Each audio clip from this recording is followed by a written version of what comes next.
আরে ভাই তখন তোমরা পাওনি কেন? আমার কথা ওইটা, তখন তো তোমরাও খেলেছো আমরাও খেলেছি, তারা আমাদের লেভেলেই নাই ভাই। তারপরে সমস্যা আর্জেন্টিনা ফ্যান যারা আমাদেরকে বিভিন্নভাবে ব্যঙ্গাত্মক খোঁচা দেয়, কিন্তু তাদের আসলে সেমন যোগ্যতা নাই। আমাদের মতো 5টা কাপ জিততে হলে তাদের কয়েক দশক পর্যন্ত খেলা করতে হবে। জার্মানি একটা বিষয় পাচ্ছে যে সেভেন আপ। এখন বিষয়টা হলো জার্মানি কাদের কাছে? জার্মানি পরপর 18-22 দুইবার বিশ্বকাপে গ্রুপ পর্ব থেকে বাদ পড়ে গেছে। কাদের কাছে হেরেছে? জাপান কিংবা দক্ষিণ কোরিয়া, যেগুলো এশিয়ার দেশ। কিন্তু আমাদের দেখা যাচ্ছে যে আর্জেন্টিনা ফ্যান যারা আমাদেরকে বিভিন্নভাবে ব্যঙ্গাত্মক খোঁচা দেয়, কিন্তু তাদের আসলে সেমন যোগ্যতা নাই।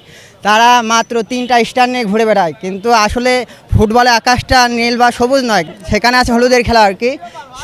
আমরা 5টা কাপ জিতেছি, তাদের সবে মাত্র 3টা। আমাদের মতো 5টা কাপ জিততে হলে তাদের কয়েক দশক পর্যন্ত খেলা করতে হবে, তারপরে তারা আমাদের সমান আসবে। কারণ তারা আসলে প্রতিপক্ষ গুণা আসে না।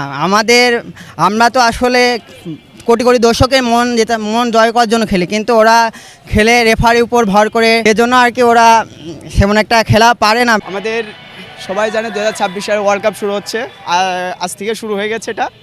আমাদের ব্রাজিলের প্রতিপক্ষ হচ্ছে মরক্কো। আমরা তাদেরকে স্বাগত জানাই নতুন এই ওয়ার্ল্ড কাপে। প্রতিপক্ষ বলতে কি বোঝায়? প্রতিপক্ষ 19-20 হলে সেটা প্রতিপক্ষ বলে। মানে সেভেন আপ বলার কারণটা কি ভাই?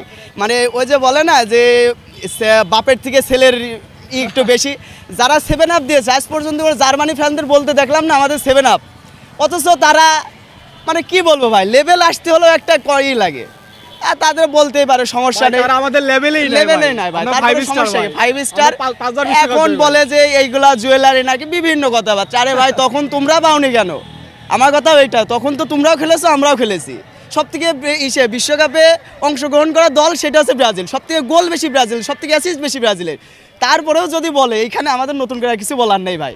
আমাদের মিশন মিশন হ্যাকসা, ইনশাল্লাহ সেটা পূরণ হবে।